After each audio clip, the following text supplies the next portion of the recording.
Hello दोस्तों, कैसे हैं आप लोग। स्वागत है आपका हमारे इस छोटे से यूट्यूब चैनल में। तो आज हम लोग बात करने वाले हैं क्लास 9th वालों के लिए अर्धवार्षिक परीक्षा 2025 और 26 का जो है, इसमें है चित्रकला। तो ये पूर्णांक 70 का होता है, आप लोग ये जानते ही हैं। तो हम लोग इसमें बात करने वाले हैं, सभी क्वेश्चन को हल करेंगे और देखते हैं कि मतलब कि जैसे इसमें हम बताएंगे कि किसको क्या करना है, किसको कौन सा आलेखन करना है या प्राविधिक कला करना है। तो हम लोग पहले निर्देश पढ़ लेते हैं। प्रारंभ के 15 मिनट परीक्षार्थियों को प्रश्न पत्र पढ़ने के लिए निर्धारित है। प्रश्न पत्र 3 भागों में विभाजित है। खंड क में बहुविकल्पी प्रश्नों का है। इसमें 10 प्रश्न प्राविधिक कला के तथा 10 प्रश्न आलेखन कला के दिए गए हैं। इनमें से प्राविधिक कला अथवा आलेखन कला के प्रश्न हल करने हैं। मानव चित्रण सभी के लिए अनिवार्य है। और तीसरा खंड ख है, प्राविधिक कला अथवा आलेखन कला को हल कीजिए। पांचवा खंड ग, मानव चित्रण सभी के लिए अनिवार्य है। ठीक है, इसमें आगे दिया है हमारे मानव चित्रण। ठीक है, यहीं पे देखिए, यही है मानव चित्रण हमारा यहाँ पे। ठीक है, मानव चित्रण दिया है यहाँ पे, जो हम लोग देखते हैं। देखिए, ये मानव चित्रण दिया है। ठीक है, तो मानव चित्रण में हम लोग देखेंगे कि मानव चित्रण में देखिए, ये है मानव चित्रण हमारा। तो इसमें भी हम लोग करेंगे। पहले हम लोग पीछे का देख लेते हैं, पीछे जो अनिवार्य है। ठीक है, तो हम लोग बैक चलते हैं। यहाँ पे देखिए, चलिए पहला प्रश्न हम लोग शुरू करते हैं। तो पहले प्रश्न में बोला है कि पहले प्रश्न में देखिए बोला है, एक चतुर्भुज में कितनी भुजाएं होती हैं। तो आप लोग जानते ही हैं, 4 भुजाएं होती हैं। तो ऑप्शन हमारा थर्ड सही हो जाएगा, 4 भुजाएं होती हैं। ठीक है, और फिर है, निम्न में सरल कोण कौन सा है। तो सरल कोण हमारा कितने अंश का होता है भैया, 180 अंश का। तो कौन सा हो जाएगा हमारा, 180 अंश, यानी ऑप्शन नंबर बी सही हो जाएगा। ठीक है, और फिर है, समबाहु त्रिभुज कौन सा है। तो आप लोग जानते ही हैं, त्रिभुज जो समबाहु होता है उसकी तीनों भुजाएं समान होती हैं। तो फटाफट से टिक लगा लीजिए ऑप्शन नंबर सेकंड पर। तो सेकंड पर टिक लगा लीजिए, ये रहा हमारा सेकंड, ऑप्शन नंबर सेकंड। ठीक है, और फिर है, वर्ग की चारों भुजाओं की नाप क्या होती है। मतलब वर्ग का जो चारों भुजा होती है वो बराबर होती है, आप लोग जानते ही हैं। तो क्या लिखेंगे, चारों भुजाएं बराबर, क्या होगा हमारा ऑप्शन नंबर फर्स्ट सही हो जाएगा। ठीक है, तो पहला ऑप्शन आप लोग मान लीजिए, ये है हमारा, चारों भुजाएं बराबर होती हैं। ठीक है, तो ये वाला ऑप्शन हमारा सही हो जाएगा। अब है, त्रिभुज में तीनों भुजाएं का योग कहलाता है। मतलब त्रिभुज में जो तीनों भुजाएं होती हैं उनका योग क्या कहलाता है, परिमाप। ठीक है, तो त्रिभुज में जो चारों भुजाएं होती हैं उनका योग कहलाता है परिमाप। आप लोग जानते ही हैं, जो बच्चे पढ़े होंगे वो अच्छे से बताएंगे। मैथ में जो टॉपर होगा वही इसको बता पाएगा। ठीक है, तो मतलब कि ये सभी लोग नहीं लेते हैं, जो केवल आलेख प्राविधिक कला लेते हैं उनको ये करना अनिवार्य होता है। तो चलिए हम लोग आगे बढ़ते हैं। अब हमारा है, रेखा कितने प्रकार की होती हैं। तो आप लोग जानते ही हैं, रेखा मुख्यतः 2 प्रकार की होती हैं, एक सीधी रेखा और एक टेढ़ी मेढ़ी रेखा। ठीक है, तो ऑप्शन नंबर सेकंड मान लीजिए आप लोग। ठीक है, और अब हम लोग चलते हैं अपने आगे की ओर। अगला हमारा क्वेश्चन दिया है। ठीक है दोस्तों, अब चलिए आगे चलते हैं। आगे हम लोग आ गए हैं। अब यहाँ से हम लोग पढ़ेंगे अपना क्वेश्चन नंबर 7 दिया है, किस चतुर्भुज की भुजाएं समान न हो कहलाता है। मतलब जिस चतुर्भुज की मतलब कि भुजाएं समान न हो वह क्या कहलाता है, विषम चतुर्भुज। तो हम लोग कौन सा ऑप्शन मारेंगे, ऑप्शन नंबर 4 विषम चतुर्भुज। कोण कितने प्रकार के होते हैं, कोण 4 प्रकार के होते हैं। आप लोग जानते ही हैं, कोण कितने प्रकार के होते हैं, 4 प्रकार के। तो ऑप्शन नंबर हमारा कौन सा सही होगा, हाँ हमारा ऑप्शन नंबर 4 सही हो जाएगा। ठीक है, तो कोण हमारे कितने प्रकार के होते हैं, 4 प्रकार के होते हैं। फिर है, निर्मेय में रचना को दिखाया जाता है हल्की रेखा द्वारा, बिंदुमय रेखा द्वारा और गाढ़ी रेखा द्वारा।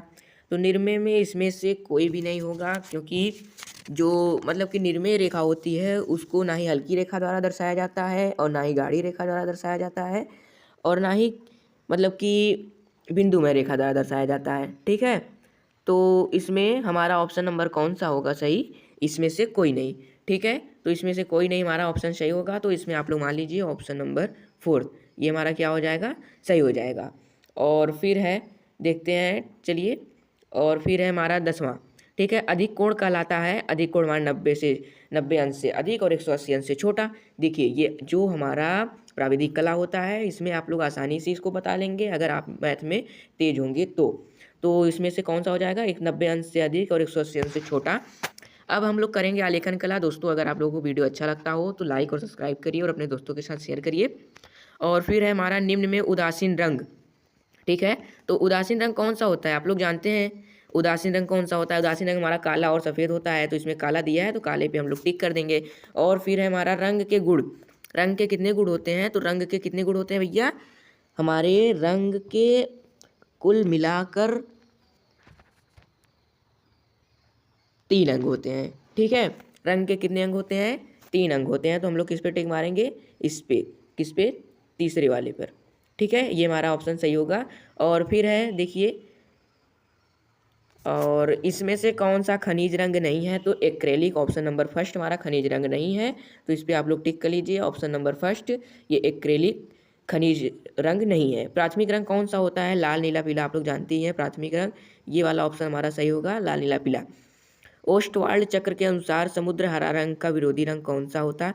देखिए, इसमें नारंगी रंग होता है, लेकिन इसमें वो ऑप्शन ही नहीं दिया है। तो ये क्वेश्चन अगर आप लोग छोड़ भी देंगे तो इसमें आपको पूरा पूरा नंबर मिलेगा।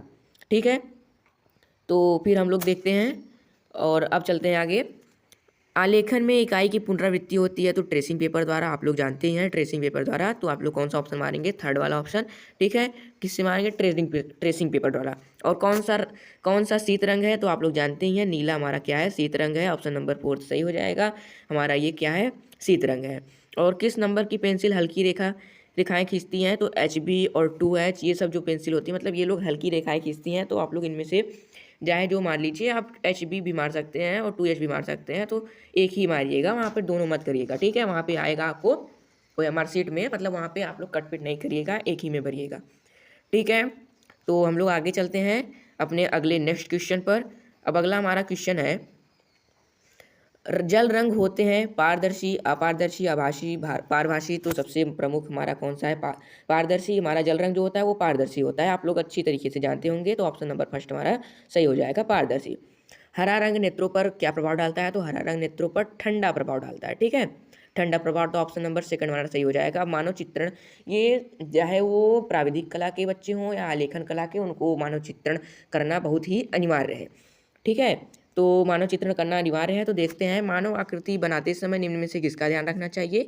हमें इसमें से सफाई का भी ध्यान रखना चाहिए, ड्राइंग शीट का भी ध्यान रखना चाहिए, पेंसिल का भी ध्यान रखना चाहिए, यानी कि इसमें से सभी का ध्यान रखना चाहिए। तो ऑप्शन नंबर 4 आप लोग मार दीजिएगा।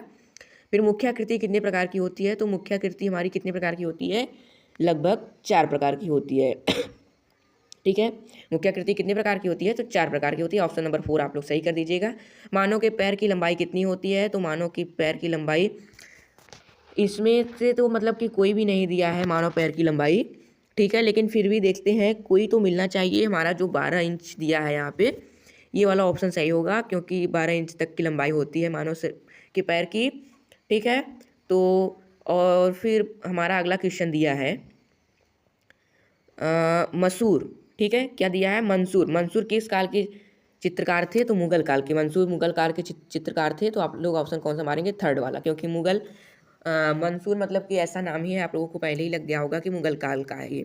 फिर चित्र सदैव कागज के किस भाग में बनाना चाहिए, तो आप लोग जानते हैं मध्य में बनाएंगे तो हमें आसानी रहेगी।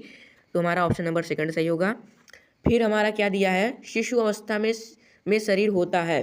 तो शिशु अवस्था में शरीर क्या होता है, सिर का 4 गुना होता है। ठीक है, सिर का 3 गुना, सिर का 5 गुना नहीं होगा। ठीक है, सिर का 5 गुना भी नहीं होगा, सिर का 6 गुना भी नहीं होगा। तो सिर का कितना होता है, 4 गुना। ठीक है, अगला है मानव आकृति में विशेष महत्व होता है। मानव आकृति में विशेष महत्व, इनमें से आपको सबका महत्व होना चाहिए, लंबाई, चौड़ाई, मोटाई। ठीक है, आप इनमें से किसी को भी मार के आएंगे आपको नंबर मिलेगा। ठीक है, तो इसमें से मतलब कि आप चाहे जो मार देंगे आपको नंबर मिलेगा। ठीक है दोस्तों, चलिए ठीक है। तो अब अगला हमारा क्वेश्चन कौन सा है, मनुष्य के हाथों की लंबाई कितनी होती है। तो जैसे जो वयस्क मतलब कि वयस्क होते हैं, जिनकी शरीर की लंबाई पूरी तरह से नहीं हुई होती है, उनके शरीर की लंबाई लगभग इतनी होती है जैसे अल्पसंख्यक होती है। जैसे 7.5 आप लोग मार दीजिएगा, ये कुछ ज़्यादा ही सही रहेगा ऑप्शन, क्योंकि अल्प मतलब कि वयस्क जो अल्प वयस्क होते हैं उनके शरीर की हाथ की लंबाई 7.5 इंच होती है। सौंदर्य क्या है, सौंदर्य जीवन का आनंद, मतलब जीवन के बारे में जो भी आनंद या फिर अभिव्यक्ति जो भी होता है उसे सौंदर्य कहते हैं। निम्न में से किसके मुख की आकृति चौड़ी होती है, तो आप लोग जानते हैं महिला की मुख की आकृति चौड़ी होती है। तो आप लोग कौन सा मारेंगे, ऑप्शन नंबर फर्स्ट। ठीक है, आप लोग देखे होंगे कि मनुष्य के मुख की लंबाई ना ही चौड़ी होती, ना ही पतली, ना ही बच्चे की, ना ही इसमें से किसी की। ये सब हमारा क्या है, गलत है, ये भी गलत है, ये भी गलत है। तो हमारा कौन सा होगा, महिला। कौन सा होगा सही, ये वाला, महिला वाला। ठीक है, महिला की मुख की लंबाई क्या होती है, चौड़ी होती है। अब हम लोग अगले क्वेश्चन में चलते हैं। अगला क्वेश्चन हमारा दिया है, देखिए अब यहाँ पे इतना हो गया ना। अब यहाँ पे देखिए आप लोगों को करना पड़ेगा, प्राविधिक कला जो लिया होगा वो इसमें से इन्हीं 3 प्रश्नों के उत्तर देगा। जैसे एक त्रिभुज की रचना की है जिसकी भुजाएं 4 सेमी, 5 सेमी तथा 6 सेमी है। त्रिभुज के क्षेत्रफल के बराबर एक आयत की रचना कीजिए और 10 सेमी रेखा 3:4 के अनुपात में विभाजित कीजिए। एक त्रिभुज की रचना करो जिसका क्षेत्रफल एक 3 सेमी भुजा के पंचभुज के बराबर हो। एक त्रिभुज का ख ग की रचना कीजिए जिसका परिमाप 12 सेमी हो तथा भुजाओं का अनुपात 3:4:5 हो। और पांचवा अनिवार्य है, देखिए इसमें बोला है प्रश्न नंबर 5 अनिवार्य है। 2.5 सेमी की ऊंचाई में ज्यामिति विधि से तिरछे अक्षरों में कलर शब्द की चित्रित कीजिए। मतलब कलर को ज्यामिति पर विधि से तिरछे अक्षरों में करना है। तो और फिर है आलेखन कला। आलेखन कला तो चाहे आप लोग ये वाला करिए चाहे ये वाला करिए, दोनों ही करेंगे, मतलब कि एक करना है इसमें से, दोनों मत करिएगा। तो देखिए इसमें बोला है, पहले वाले में बोला है कि 15 सेमी गुणे 20 सेमी के आयत में एक सुंदर मौलिक आलेखन की रचना कीजिए जिसमें भारतीय पुष्प, पत्ती एवं कलियों का समावेश हो। आलेखन में कम से कम 3 जल रंग का प्रयोग, मतलब कि आप लोग उस एक 15x20 का बॉक्स बनाइएगा जिसमें एक सुंदर मौलिक आलेखन की रचना करना है। जैसे भारतीय पुष्प आप जो ले सकते हैं। अगर राष्ट्रीय पुष्प बोले तो आप कमल लेंगे, भारतीय पुष्प बोला है तो आप केवल भारतीय पुष्प में चाहे जो ले सकते हैं। कमल लीजिए, चाहे सूरजमुखी लीजिए, चाहे चमेली लीजिए, जो आपको बनाने आता हो वो ले लीजिए, ठीक है।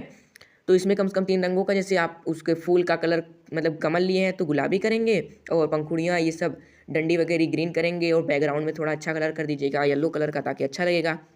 और फिर है अगला देख लीजिए, अगले में दिया है अगला अथवा करके दिया है, उसको भी आप कर सकते हैं। जैसे 10 सेमी के वर्ग में एक मौलिक आलंकारिक आलेखन की रचना कीजिए। भारतीय पुष्प या गुलाब का पुष्प पत्तियां एवं कलियों पर आधारित हो जिसमें 3 जल रंगों का प्रयोग किया गया हो, ठीक है।